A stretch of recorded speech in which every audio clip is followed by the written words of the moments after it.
Bismillahirrahmanirrahim. Assalamualaikum warahmatullahi wabarakatuh. Bertemu dengan saya Risma Sari di mata kuliah pajak penghasilan. Baik teman-teman, izin share terlebih dahulu ya. Untuk di awal,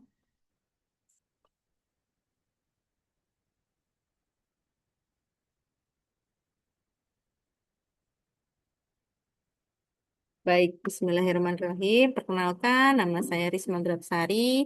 Saya merupakan dosen pengampu mata kuliah pajak penghasilan. Ini pertemuan pertama kita ya teman-teman di mata kuliah pajak penghasilan. Di awal saya akan membahas mengenai kontrak kuliah terlebih dahulu. Kontrak perkuliahan kita, kontrak perkuliahan kita ada 16 kali pertemuan. Di pertemuan ke-8 dan di pertemuan ke-16 ya. Itu adalah ujian tengah semester dan ujian akhir semester. Nanti untuk presensi apabila kurang dari 75% otomatis itu akan C. Dan di sini Bu Risma tidak bisa menolong terkait dengan presensi karena itu sudah by system sendiri. Lalu untuk perhitungan nilai akhir itu didapatkan dari keaktif presensi, keaktifan, kuis, tugas, UAS dan UTS. Ya, jadi semua komponen itu harus terpenuhi. Nah, untuk materinya izin Risma share dulu ya.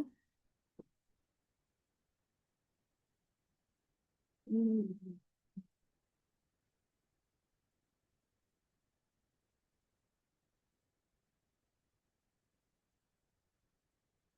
Nah, ini adalah RPS ya, RPS yang akan kita bahas selama pertemuan kita di 16 kali pertemuan. Yang pertama, pertemuan pertama seperti biasa kita membahas kontrak kuliah terlebih dahulu, lalu akan Bu Risma bahas mengenai PPh.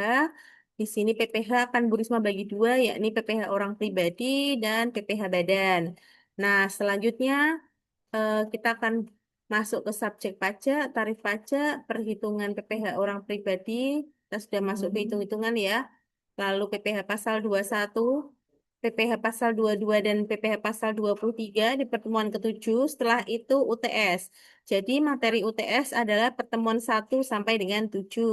Selanjutnya dilanjutkan di pertemuan 9 kita akan membahas mengenai pajak penghasilan PPh pasal 24. Di pertemuan ke-10 kita akan membahas PPh pasal 25, selanjutnya PPh pasal 26. Pertemuan ke-12 kita akan membahas PPh final ya. Final itu 4 ayat 2. Setelah itu kita masuk ke perhitungan PPh badan. Jadi di sebelum ujian tengah semester saya fokuskan untuk PPh badan. Afternya saya fokuskan ke PPh mohon maaf, sebelum UTS saya fokuskan ke PPh orang pribadi, setelahnya saya fokuskan ke badan. Ya, ini sampai dengan pertemuan ke-15, nanti kita akan mengadakan review materi pajak penghasilan dan pembahasan latihan soal serta perhitungan PPh itu sendiri. Nih, saya stop.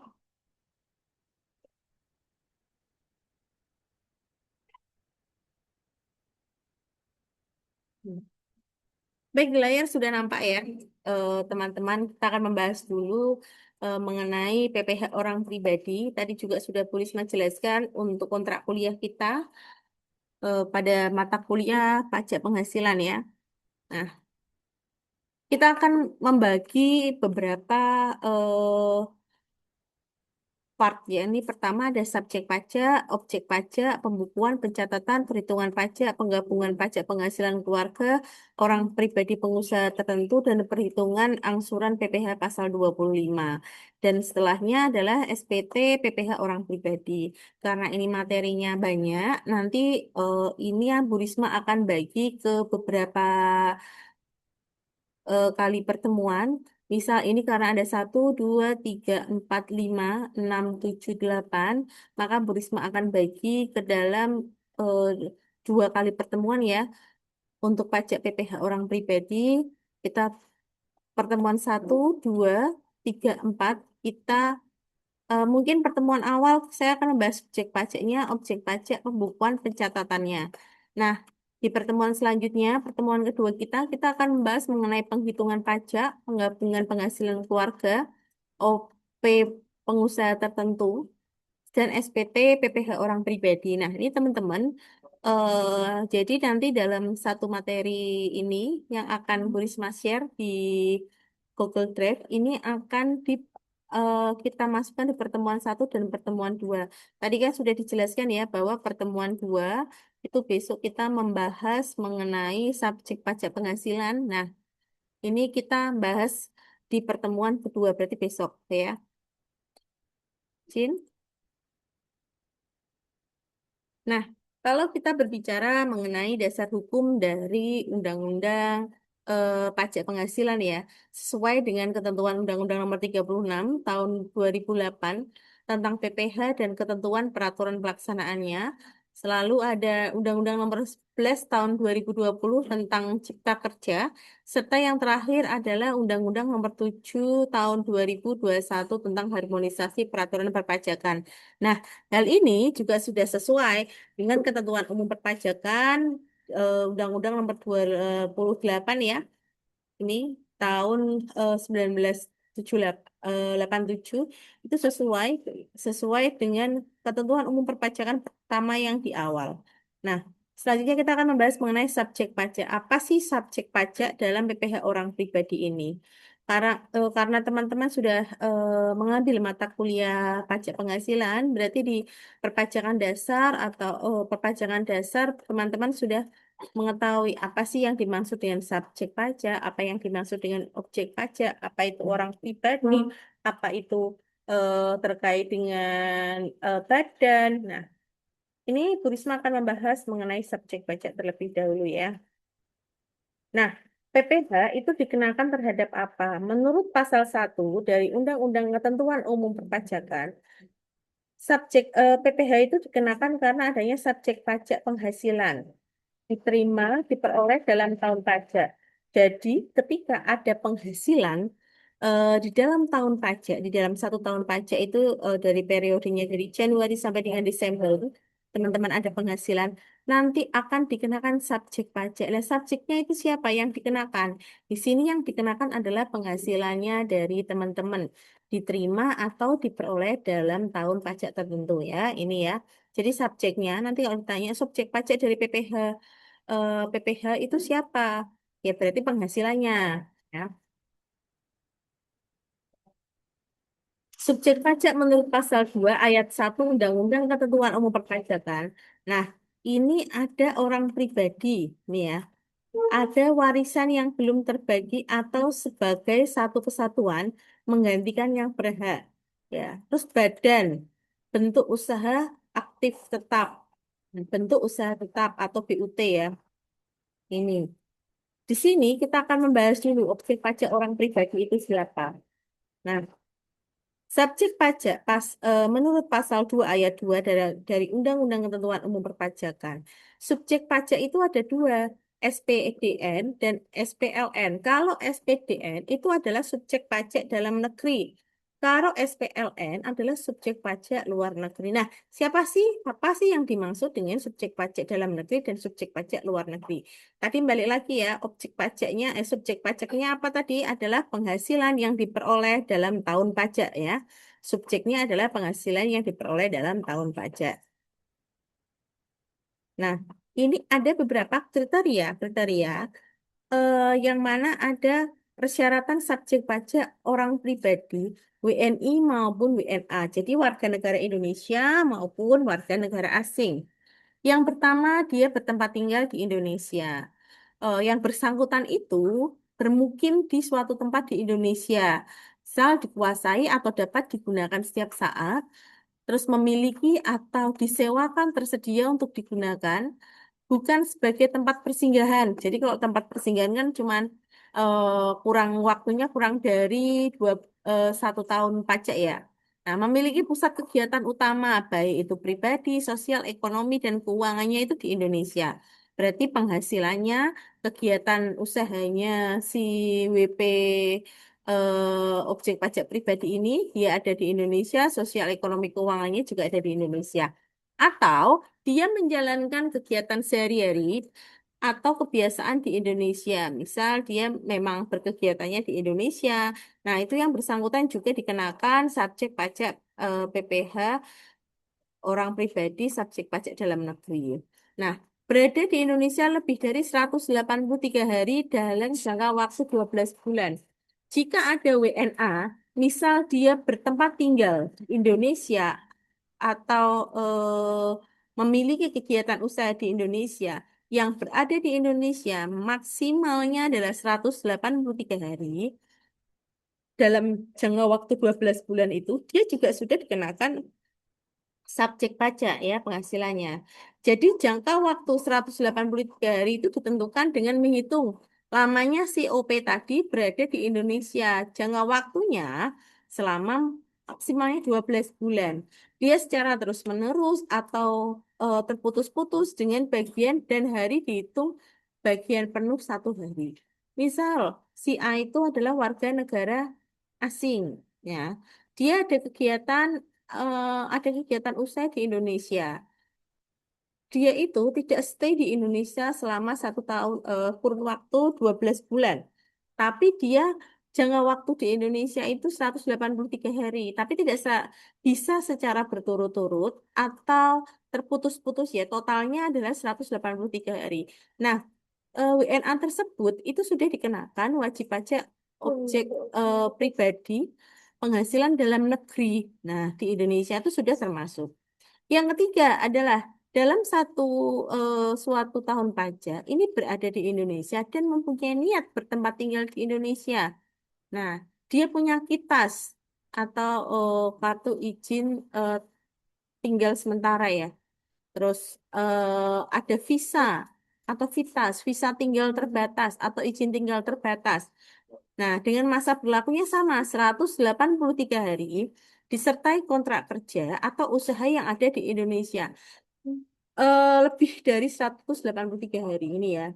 Nah, di sini kontrak kerja atau kegiatan usahanya juga sama, lebih dari 183 hari. Berarti kalau dia kontrak kerjanya apa di Indonesianya cuma 182 hari, berarti dia tidak dikenakan SPDN ya untuk WNA. Nah, dokumen lainnya seperti kontrak sewa tempat tinggal itu juga dicek juga lebih dari 183 hari. Nah, ini jelas ya bahwa yang menjadi eh, subjek pajak PPh orang pribadi ini yang ada di dalam negeri. Dia maksimal tinggalnya lebih dari 183 hari di Indonesia, walaupun dia WNA, tapi kegiatan usaha dan penghasilannya ada di Indonesia, dikenakan subjek pajak PPh orang pribadi.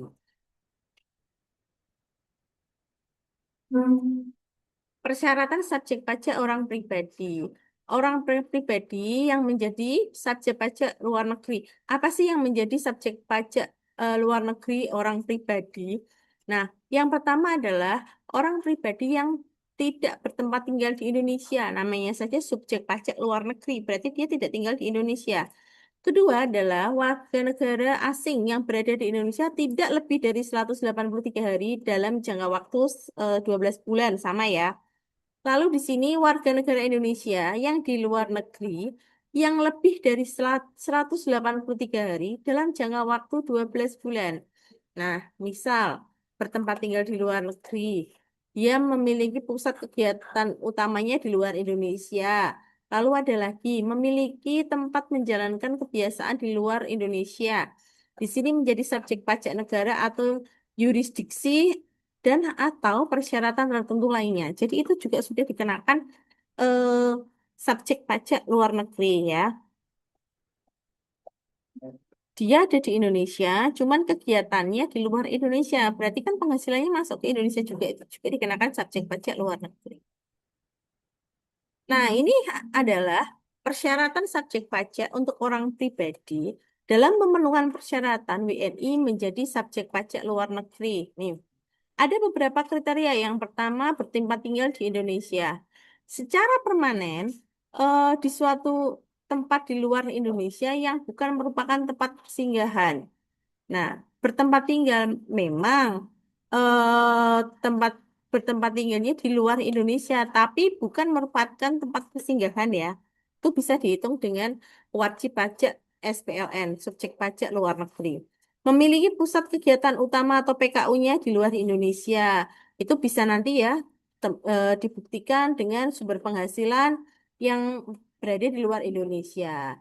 Misal ada suami, istri, atau anak-anak atau anggota keluarga tinggal di Indonesia atau menjadi anggota organisasi agama pendidikan sosial yang diakui pemerintah negara setempat. Nah, itu juga menjadikan WP tersebut eh, subjek pajaknya luar negeri.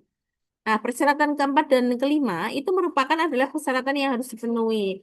Jadi ada yang namanya dibuktikan dengan SKD, ya, surat keterangan domisili ya. Dokumen lainnya yang menunjukkan bahwa status subjek pajak dari otoritas pajak negara tersebut dengan ketentuan. Yang pertama mungkin bahasa Inggrisnya. Paling sedikit mencantumkan nama WNI, tanggal terbit, periode berlakunya, dan nama serta tanda tangan yang setara oleh pejabat berwenang di negara atau yuridis yang bersangkutan. Yang ketiga adalah periode surat keterangan domisili ini berakhir paling lamanya 6 bulan sebelum pembuktian status subjek pajaknya tadi ya, wajib pajak luar negeri.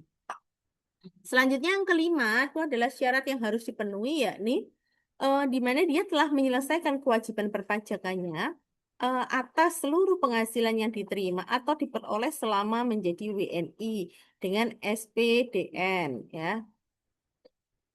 Telah memperoleh surat keterangan WNI memenuhi persyaratan menjadi subjek pajak luar negeri dan diterbitkan oleh Direktorat Jenderal Pajak itu juga harus dipenuhi. Nomor 4 dan nomor 5 ini adalah syarat wajib ya, teman-teman ya.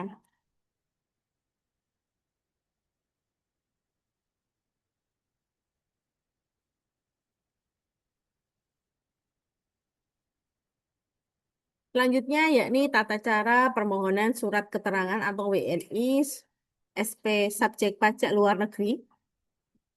Yang pertama, WNI yang memenuhi persyaratan ini akan mengajukan kepada DJP. Jadi WNI tersebut mengajukan dulu nih ke DJP dengan melampirkan dokumen sesuai dengan pasal 3 ayat 1 ya, terus dan sesuai PMK juga.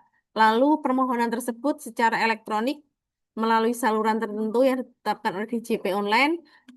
Dalam hal ini tersedia pemohon dapat dilakukan secara tertulis dan disampaikan secara langsung melalui pos atau perusahaan jasa ekspedisi ke KPP terdaftar. Jadi cek KPP terdaftarnya mana. Terus kita mengajukan ya permohonan WNI sebagai subjek pajak luar negeri.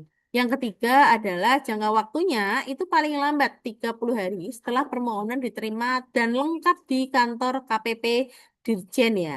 Berdasarkan hasil tersebut, nanti muncul yang namanya surat keterangan WNI itu terkait dengan subjek pajak luar negeri dalam hal memenuhi persyaratan atau tidaknya. Lalu misal ada surat penolakan atas permohonan hal WNI tidak memenuhi persyaratan nanti, jadi DJP itu menerbitkan surat eh, penolakan atau penerimaan subjek pajak ini sebagai subjek pajak luar negeri. Nah, selanjutnya dalam hal batas waktu terlewati belum diterbitkan keputusan permohon dianggap diterima dan Kepala KPP atas nama Dirjen wajib menerbitkan yang namanya surat keterangan WNI subjek pajak luar negeri dalam jangka waktu paling lambat 5 hari setelah bebas waktu terlewat. Nah, ini catatan dasar hukumnya sudah jelas. Kita bisa lihat di PMK Pasal 4 PMK nomor 18 tahun 2001 ya teman-teman ya, terkait dengan tata cara permohonan surat keterangan warga Indonesia sebagai subjek pajak luar negeri.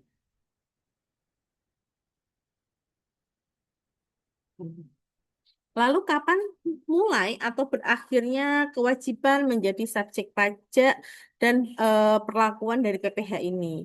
Nah, di sini bisa kita lihat bahwa WNI yang memenuhi persyaratan sebagai subjek pajak luar negeri ini diperlakukan sebagai orang pribadi yang meninggalkan Indonesia untuk selama-lamanya sebagaimana yang dimaksud di pasal 2A Undang-Undang Pajak Penghasilan dan menjadi subjek pajak luar negeri sejak meninggalkan Indonesia.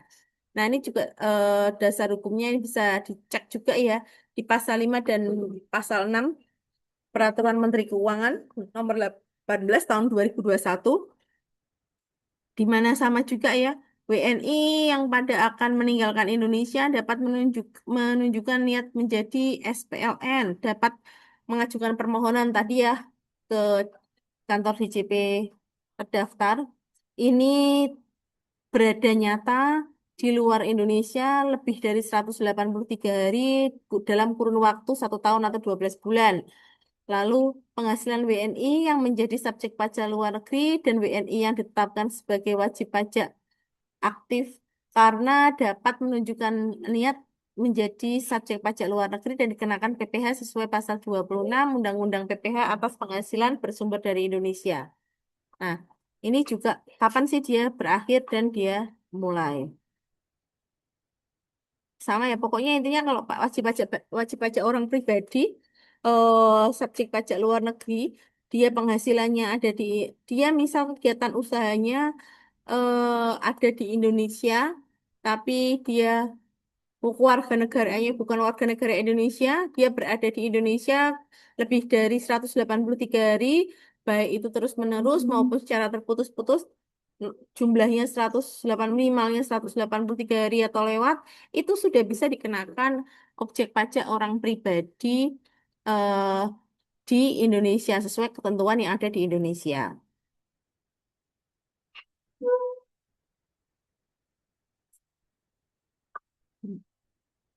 Kriteria keahlian tertentu serta tata cara pengenaan pajak bagi penghasilan bagi warga negara asing. Ini kita bicara dulu mengenai warga negara asing ya.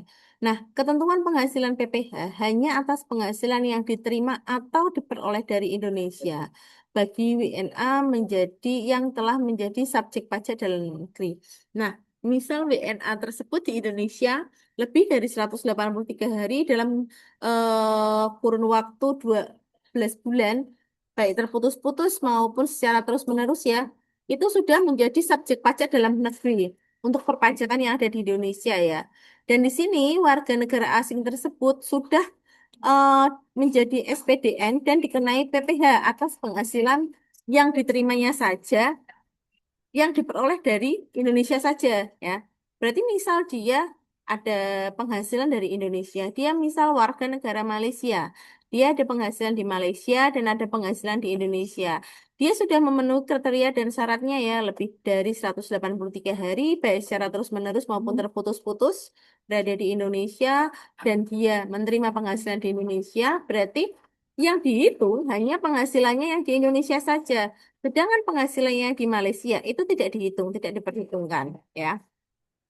Yang kedua adalah termasuk dalam pengertian penghasilan, baik diterima atau diperoleh dari Indonesia berupa penghasilan yang diterima oleh WNA sehubungan dengan misal tadi ya jasa pekerjaan atas kegiatan di Indonesia dengan nama dan dalam bentuk apapun yang dibayarkan di luar Indonesia. Misal kita ngundang hmm, kita ngundang ini apa narasumber dari Malaysia.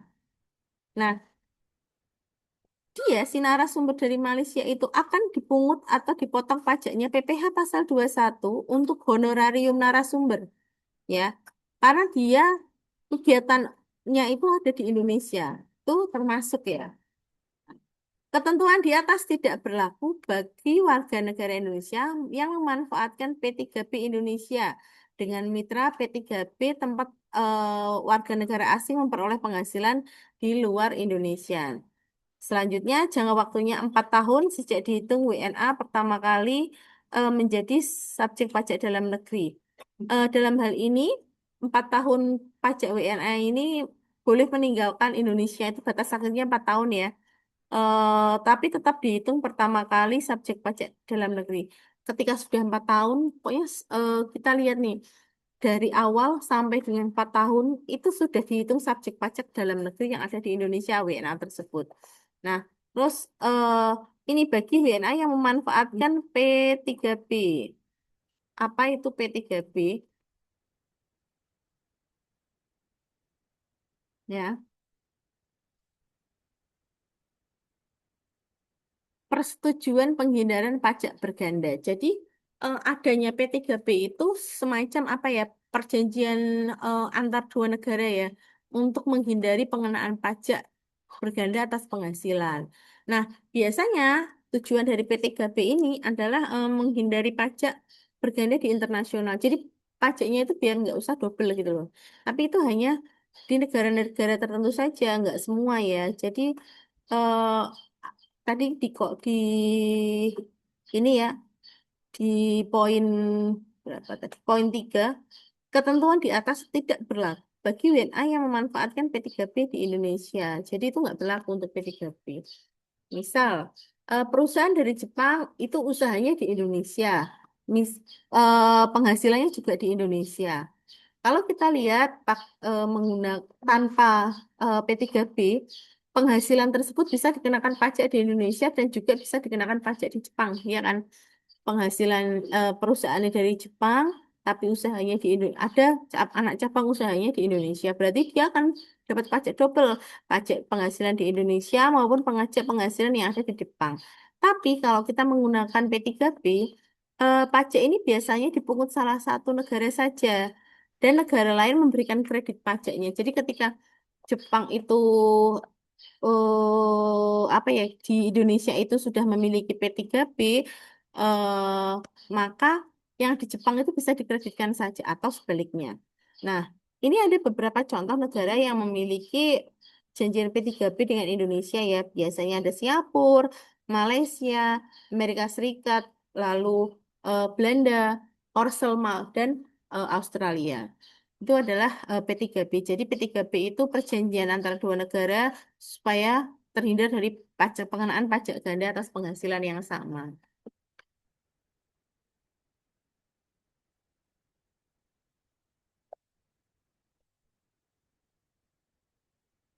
Hmm. Warga negara asing dengan keahlian tertentu meliputi tenaga kerja asing yang menduduki pos jabatan tertentu dan peneliti asing yang wajib memenuhi persyaratan mengenai ada penggunaan TKA yang ditetapkan oleh Kemenker. Lalu peneliti asing yang ditetapkan oleh Kemenristek atau Kepala BRIN itu juga ditetapkan ya. Tetapkan pajaknya juga. Nah, ini ada beberapa kriteria keahlian tertentu berkewarganegaraan asing, memiliki keahlian di bidang ilmu pengetahuan teknologi, lalu kewajiban ahli pajaknya, dan ini semuanya tetap diatur di dasar hukumnya di pasal 8 PMK 18 tahun 2021 mengenai ketentuan pos jabatan tertentu yang tercantum dalam lampiran 2. Jadi kalian kalau mau ngecek untuk macam-macam PMK-nya itu bisa cek ya peraturan Menteri Keuangan, nanti dicek saja ya. Kalau ini sudah Burisma ringkaskan untuk peraturan Menteri Keuangannya terkait dengan per materi.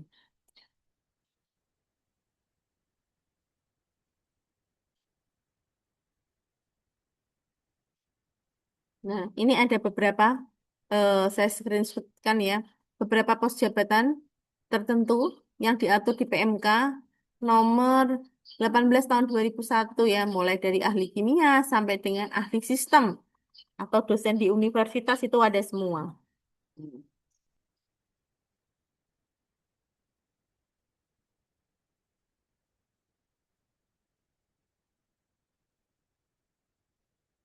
Iya. Nih ya, pos jabatan tertentu. Jadi ini dari apa namanya? Semua ya, dari semua kode itu ada 2133 ahli perlindungan lingkungan dan lain-lain.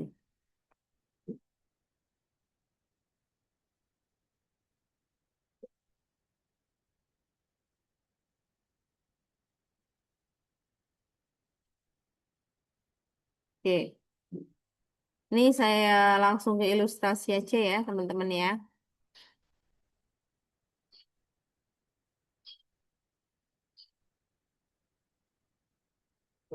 Kriteria keahlian tertentu serta tata cara pengenaan pajak penghasilan bagi warga negara asing. Nih ya. PPH hanya penghasilan yang diterima atau diperoleh dari negeri. Misalnya ada tahun pertama, tahun kedua, tahun ketiga sampai dengan tahun keempat ya. Nah, tahun pertama itu awalnya di 21 Januari 2001 sampai dengan 1 Januari 2022. Di tahun tanggal 2 Januari 2001 itu baru penanda kedatangan pertama ya. Nah, Misal Mister MS ini disetujui sejak kedatangan pertama di tanggal 2 Januari sampai dengan 31 Desember 24. Nah, Mister MS ini hanya dikenai PPh atas penghasilan yang diterima atau dari Indonesia saja ya. Terus di tanggal 1 Juli si Mister MS itu mengajukan permohonan ya, permohonan dan si Mister MS ini memanfaatkan P3B Indonesia Malaysia. Nah, jadi sejak diterbitkannya surat persetujuan dan permohonan PPh, ini hanya penghasilan yang diterima diperoleh di Indonesia saja yang eh, ada pajaknya. Jadi untuk penghasilan yang di Malaysia itu bisa dikreditkan. Jadi tidak double pembayaran pajaknya. Lalu ilustrasi kedua. Nih. Terhitung sejak 1 April 2020, Mr. AB ini telah memenuhi kriteria sebagai WNA dengan keahlian tertentu yang dapat dikenakan pajak penghasilan hanya atas penghasilan yang bersumber dari Indonesia. Untuk dapat memanfaatkan fasilitas tersebut, Mr. AP wajib mengajukan permohonan yang sebagaimana dimaksud dalam pasal 11 Peraturan Menteri Keuangan. Nah, tadi ya sesuai dengan PMK tadi, Mr. AP itu harus datang ke KPP yang terdaftar. Terus habis itu untuk tahun pajak 2020 berarti kan 1 April. Nih ya, Mr. AB tadi kan datangnya 1 April 2020 sampai 1 November 2020. Itu akan dikenakan pajak penghasilan yang bersumber dari Indonesia dan luar Indonesia. Berarti 1 April sampai 1 November itu pajak yang dikenakannya di Indonesia dan di luar Indonesia. Sedangkan pada tanggal 2 November sampai dengan 31 ya, sampai dengan 31 Desember itu dikenakan penghasilannya hanya bersumber dari Indonesia saja ya. Pajak tahun 2021 berarti 1 Januari sampai 31 Desember 21 dikenakan pajak penghasilan hanya penghasilan yang bersumber dari Indonesia saja. Sedangkan di tahun 2022 dari Januari sampai 31 Desember 2022 pajak penghasilan yang dikenakan hanya pajak yang diterima atau diperoleh berasal dari Indonesia maupun dari luar Indonesia. Kenapa demikian? Karena hal ini jangka waktunya tadi 4 tahun pajak sebagaimana dimaksud dalam pasal 9 ayat 1 ya. Dihitungnya per tahun 2018 sampai dengan tahun pajaknya 2021. Nih, ilustrasi satu ini nyambung ya tadi ya. Ya. Jadi teman-teman, untuk materi hari ini kita sudah membahas mengenai beberapa materi, yakni dasar hukumnya, pajak penghasilan, lalu subjek pajaknya apa, PPh yang dikenakan itu apa sesuai dengan pasal 1 Undang-Undang Ketentuan Umum Perpajakan. Lalu kita akan memang fokus dulu terhadap pasal pajak penghasilan, subjek pajaknya apa, sampai dengan kedua adanya dua ilustrasi tadi. Baik, teman-teman, untuk pertemuan kali ini saya akhiri. Nanti bisa kita lanjutkan di pertemuan selanjutnya. Tadi ini sampai ilustrasi 2 ya, berarti besok kita akan membahas mengenai subjek pajak, apakah sama dengan wajib pajak ya, mulai halaman 22. Baik, Bu Risma akhiri. Nanti apabila ada yang mau ditanyakan, bisa ditanyakan di chat, ataupun di WhatsApp grup, ataupun di Siakat. Terima kasih. Wassalamualaikum warahmatullahi wabarakatuh.